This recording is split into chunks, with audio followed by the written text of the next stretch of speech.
Ethical Perspectives on the News is produced by the Interreligious Council of LInn County, which is solely responsible for its content.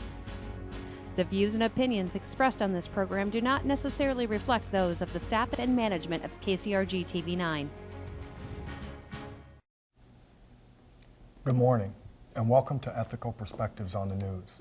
I'm your moderator, Karl Cassell, and we are dealing with what some would consider a controversial topic this morning. Vaccines, harmful or necessary for the populace? We currently, as a society and a country, are being confronted with the issues of vaccines and whether they are harmful or not. We are seeing an increase in parents who choose not to vaccinate due to their belief that potential side effects will harm their child. On the other side, we have individuals that promote the rise in diseases from the increase in those not getting vaccinations, and that an outbreak is likely to occur if this trend continues. While the jury is still out on which theory is true, we are fortunate enough to be able to discuss the pros and cons this morning to better understand the science behind the perspective and give you, the viewer, an opportunity to make that decision for yourself.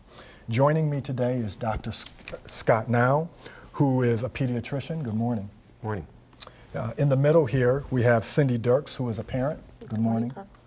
And on my far left, we have Dr. Jean Cretsinger, chiropractor for Spinal Corrective Center. Good morning. Good morning. And so we want to just start out first, I would consider maybe a softball question, but really to get you guys discussing this topic more in depth. Is it true or not that without questions, vaccinations outweigh the risk that are proposed? It is undeniably true. Okay.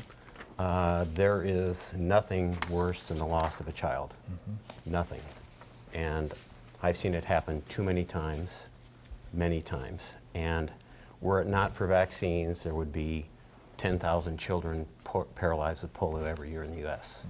There would be 20,000 children damaged by rubella. 500 children would die with measles, and an estimated 8,000 would die with pertussis. Infants would die with pertussis.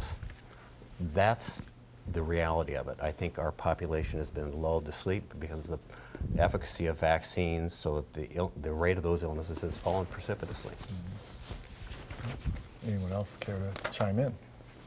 Well, we actually, as a family, when we had our son 20 years ago and he was very young, we were following the typical doctor recommended at the time vaccine schedule. And when we saw reactions happening, we would try to communicate that with the doctor. We did our due diligence with our pediatrician, but finally at a point, seeing how sick he became after each vaccination, we finally decided as a family that we needed to stop. I've got a large question about the safety of the vaccines, and one of the things that I brought with me was the court case that Robert F. Kennedy Jr. filed against HHS in 1986. And actually, that was in 2018, I guess it was. He got a clarification of his suit, and where the HHS admitted that there had been no safety test done since 1986. So in the last 33 years, his court case confirmed that the HHS said that the CDC has not had a safety test on a vaccine in the last 33 years. So that puts into question about the safety of vaccines and the extent of hazards or damage that would be caused if we had no vaccine. It's questionable based upon immunization graphs that were published in 2009, showing that most of the vaccines that were given for the various childhood diseases were at the end of the cycle of that epidemic, so that most of those childhood diseases were on the decline, if not nearly over, by the time the vaccine came out. Medicine and the pharmaceutical industry uses the kind of the cliche that that vaccines have saved the country, they saved the people from polio, and yet there's evidence showing that that's not the case. One of the other extents that happens in a new book by Thomas Cowan, it's Vaccines, Autoimmunity, and Changing Nature of Childhood Illness. He says that currently 1 in 2.5 American children has an allergy. 1 in 11 has asthma, 1 in 13 has severe food allergies, 1 in 36 has autism. While some attribute this rise to increased awareness and diagnosis, Cowan argues for a direct causal relationship to a corresponding increase in the number of vaccines to the American children, which is approximately 70 vaccine doses by the age of 18. So I think there's a big question as to what's at cause. Certainly we know by the HHS that we do not know the safety of a vaccine. And Gene, that's just not true. Those vaccines are extensively studied before they're released. Tens of thousands of children, often 10,000 children or more, administered those vaccines before they're released and approved for the use in children against those diseases, and it's just not true. The thing that's different is I'm talking based on science, you're not. There are multiple studies that show their efficacy. There have been 3.4 billion doses of vaccines given, and out of that, about 1 in 1 million result in an adverse effect. And there is a vaccine compensation program. Over the past 20 years, there have been about 6,000 cases filed. A third of them have been thrown out. 70% of those, out of the 3.4 billion doses given, 70% of those are felt not to have merit, but are settled in the interest of time and money. So it's just not true. And have you ever seen a child die? Yes. I've seen children die of vaccine-preventable diseases. I've sat by their bed when their heart stopped. I've seen kids die in less than 12 hours with vaccine-preventable diseases. They don't happen anymore. When we began the Prevnar vaccine in the 2000 range, since that's has been implemented, the incidence of invasive pneumococcal disease has gone down 4,500%, from 91 deaths to 2. It's every 25% of people have pneumococcus in their airway at any one time. My son had pneumococcal sepsis when he was 2. It happens. It's not cyclical. It's not going away. We see pertussis all the time, year-round. It's just not true. And as for whether autism is caused by vaccines, the American Society of Autism in March of 2019, their position statement agrees that there is no evidence that it has any relationship with that. There are at least 9 huge studies, some of which are from Scandinavia, where there are extensive databases that show no relationship.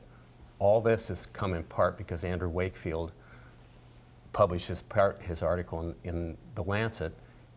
He failed to disclose that he had received 55,000 pounds from companies that were suing vaccine manufacturers, or from attorneys that were suing vaccine manufacturers, and he was seeking a patent for an MMR vaccine of his own. Well, actually, I'm glad that you bring up Dr. Wakefield's paper, because I would like to touch on that. Several years ago, when I read Dr. Wakefield's paper, I saw a big contrast on what was in the paper and what was on the news. The news indicated that he was defrauding, that he was accusing the MMR of causing autism. I've read the paper, and he never said that in his paper. What he did say was that a certain group of kids, parents reported bowel distress after their MMR. He said this is something we should look at. He never implicated the MMR in autism or bowel distress or any other. His license was removed by Great Britain. And yeah, it was over that paper. Right. A paper that didn't implicate a vaccine. But he used unethical. His methods were unethical, and he was not truthful. So let me ask a question. As we kind of talk about this gentleman in Great Britain, have we ever seen the medical profession do things that we as a society might consider unethical? And if so, does that often cause the public or society to look a little skeptical at the American or the British medical profession? I think there's no doubt that we have had our issues, so to speak. I mean, you go back to bleeding people for illnesses, syphilis treated with arsenic. I have numerous texts on pediatrics from the 19th century and dipping babies in water that aren't breathing, in cold water when they're not breathing at birth. There's no doubt that we have made mistakes and will make mistakes in the future. I think we try extraordinarily hard to not have those things happen. Now that's why, as an example, the rotavirus vaccine, it prevents the #1 cause of get you in the hospital, vomiting and diarrhea. And when the vaccine initially came out, there were 10 or 12 extra cases of something called intussusception, which results in bowel obstruction. And that vaccine was, once it was studied with 10 or 12,000 children, once it became apparent that that was happening, then that vaccine was withdrawn. And subsequent to that, a new one has been implemented now. But I've seen a child die with rotavirus. Internationally, it's a huge cause of death in children. You know, it goes to the thing that it's not going away. These vaccines are here. These illnesses are here. If you take it away, they'll come back. I've seen children die with Haemophilus influenza. They got epiglottitis. The child didn't wake up in the morning. It happens. Those things are around all the time. I've seen children have pizza with their mom at 11 o'clock at night and not see the next 11 o'clock because of overwhelming pneumococcal disease. I have a friend that died of meningitis when I was 16. I have another friend that lost a daughter with meningitis in less than 12 hours. It is here and it's fine, but I can tell you that bad stuff happens. My son did well with his pneumococcal sepsis. Other kids don't. I've got another guy who's now a speech pathologist who had meningitis and is now totally deaf. Children who don't have hands and feet. It's those diseases are real. Sure, they're real. To answer your question, Karl, though, the opioid epidemic is one very close problem that medicine is having right now and continues to perpetuate it just with the overuse of medicine. But Vera Schreibner, I wanted to ask you about this, Scott, because she's a PhD and she studied vaccinations. She was in favor of them until she started studying. She's the author of Vaccination, 100 Years of Orthodox Research. And she shows that vaccines represent a medical assault on the immune system. Schreibner collected every publication she could find on the subject of effectiveness and dangers of vaccines, over 30,000 articles. She concluded that there is no evidence whatsoever that any type of vaccines is effective in preventing infectious diseases. They are supposed to prevent. The vaccines cause more suffering and death than other human activity in the entire history of the medical intervention. Now, the reason I bring that up, because so you've got a maverick who talks about this. There are a lot of them. And, well, they're all fringe individuals. Okay. And the medical, where is their science? They don't have. No, she doesn't have science. This is her opinion. She doesn't have peer-reviewed data. Her studies show that. She doesn't have peer-reviewed data that look at that. She doesn't have experts, infectious disease experts. That's just not true. And to answer your question about... Let me let you finish. I want to, Okay. for the sake of the audience, Right. I just want to ask this question because you guys Okay. are both right. doctors. In the medical profession, is it a doctor's way of saying, in my opinion? Do doctors say, in my opinion?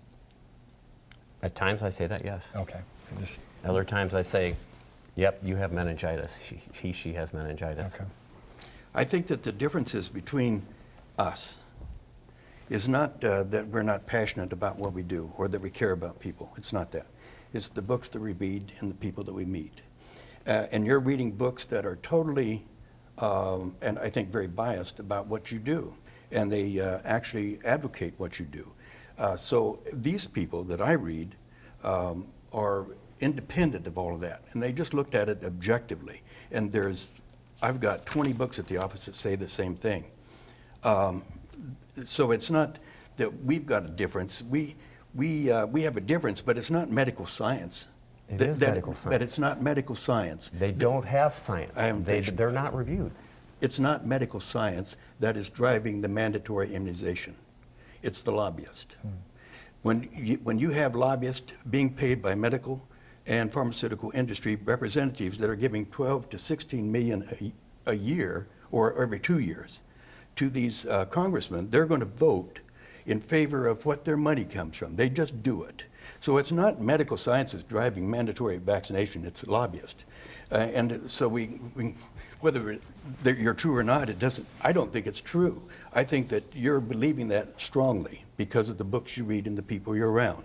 I am around different people. And I come from a very natural kind of propensity to want to be an advocate for natural health.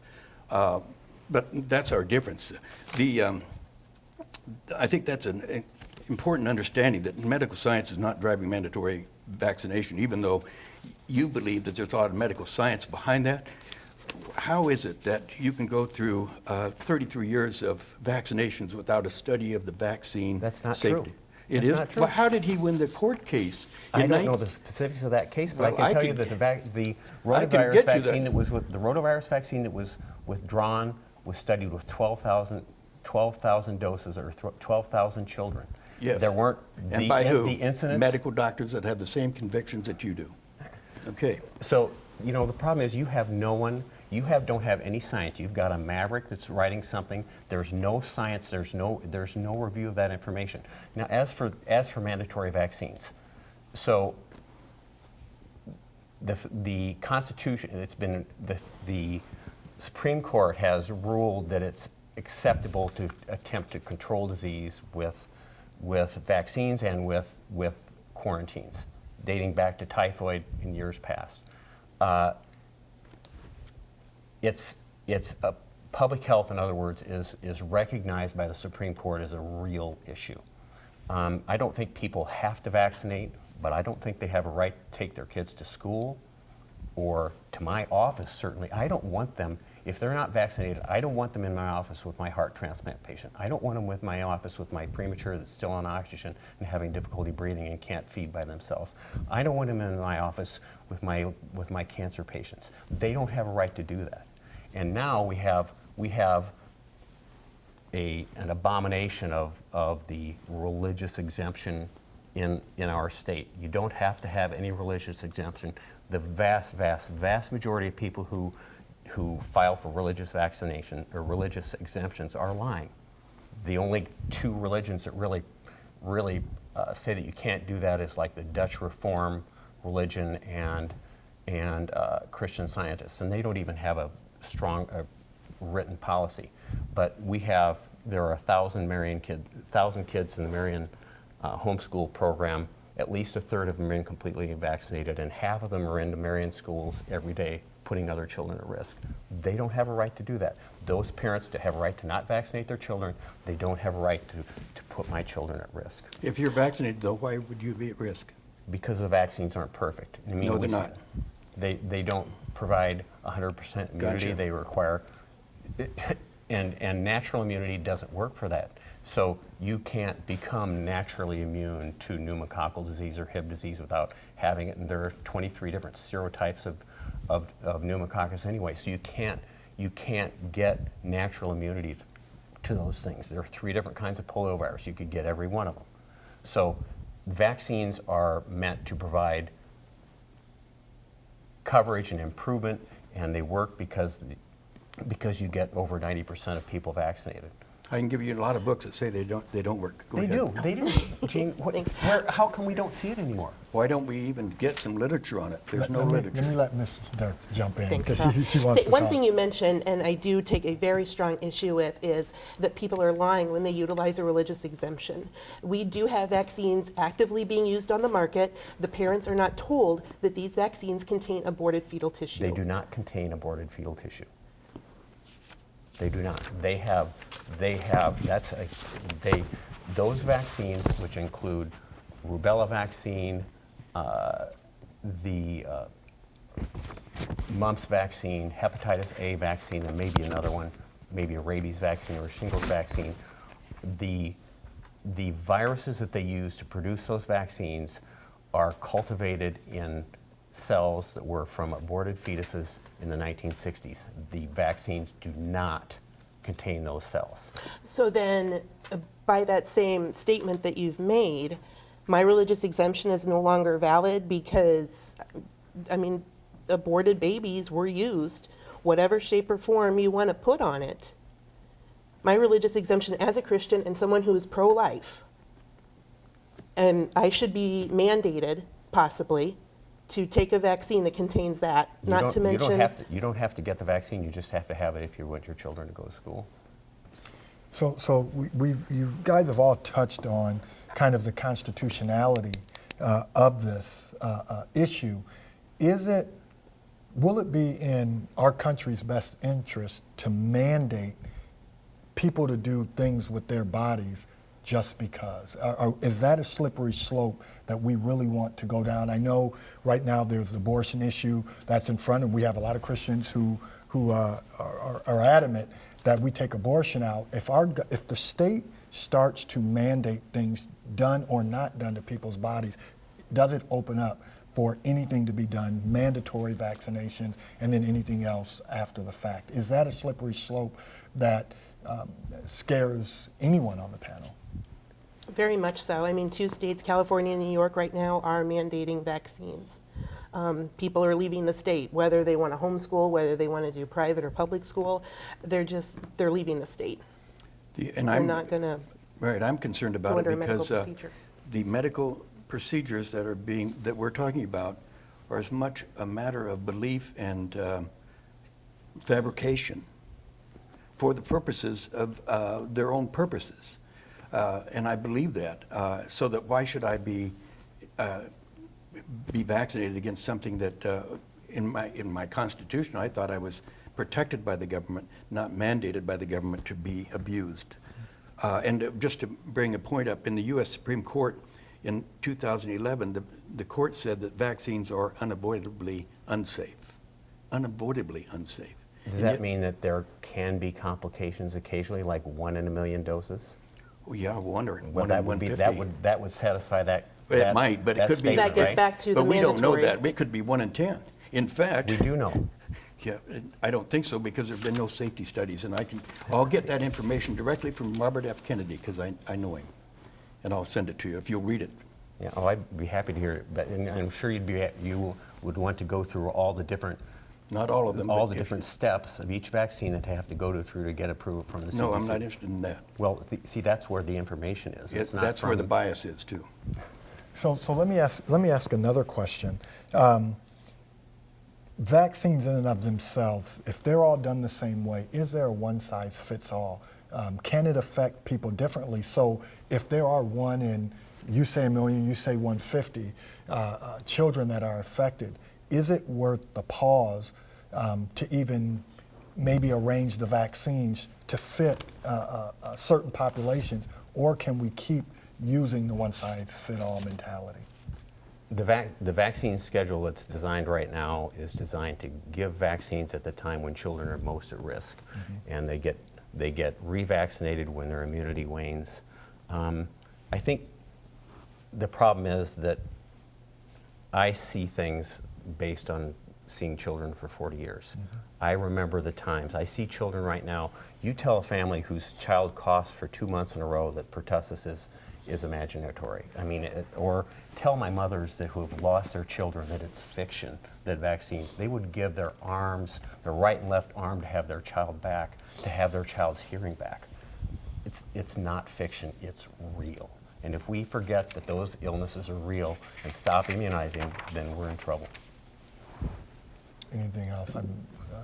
We've also got a lot of testimonies from parents who watch their children's health decline or pass away. I mean, you mentioned the deaths that you've seen and witnessed. Young boy in the Quad Cities a year ago, perfectly healthy. Doctor certified that he was healthy, gave him an HPV vaccination. Within a few weeks, he'd passed away. And what does the medical profession do with cases like that? What is the thought? What is the response from either one of you when things like that are proposed, when things like that happen? Well, you know, first of all, a temporal relationship does not indicate a causal relationship. So I think that's a huge thing, that by the same, where people are now saying that the autism is coming as a result of more vaccines, as strong an argument could be made as that it's coming as a result of global warming. Temporal relationships are not causal. And a child dies 3 weeks after after receiving a vaccine, there's just no way that could be, I can't comment, but it would be surprising that any proof could be brought forth that child died from the HPV vaccine. The pediatrician that boy had did write a letter feeling that it was his opinion that the vaccine did cause his death. He sent that with the parents to visit Atlanta, Georgia at the vaccine conference. So I think, pediatricians are different, and I would warrant that if an expert reviewed the case, that they would not come to the same conclusion. Any final thoughts from any of you? We're down to about 3 or 4 minutes. One thing I would like to add, you mentioned previously, early on, talking about the Vaccine Injury Compensation Fund. It is a fund that was established, I believe, during the Reagan administration, but it's really left us with an industry that is liability-free. You cannot sue a manufacturer of vaccines for an adverse reaction, whether it be a sore arm, whether it be a death, or anything in between. You have to apply to the government and seek compensation that way. You cannot bring liability against a vaccine manufacturer. And that was done by the lobbyist as well, because they've got medicine protected so that they're not paying any consequences for the damages. They only look at what they consider positive values and then construct their programs so that the sciences prove it out. If it's all right, Robert F. Kennedy is going to be in Des Moines on Saturday, November 16th, at an Empowered to Action conference created by Informed Choice of Iowa. There's lots of people that are questioning the validity of vaccines, and along with Brian Hooker and Bob Zajac, I think it's going to be a great conference to kind of explain, well, where are we at in this dilemma of medical necessity and medical requirements for vaccination. And Robert Kennedy's medical and scientific background is? He doesn't have one. He's yeah, well, that's the point. Well, the point is he could study it. He has a son or a grandson with autism. Brian Hooker was with the CDC. He's the one that he was the one in contact with the person that told the stories of CDC's cover-up of vaccination injury. So it'll be a great conference.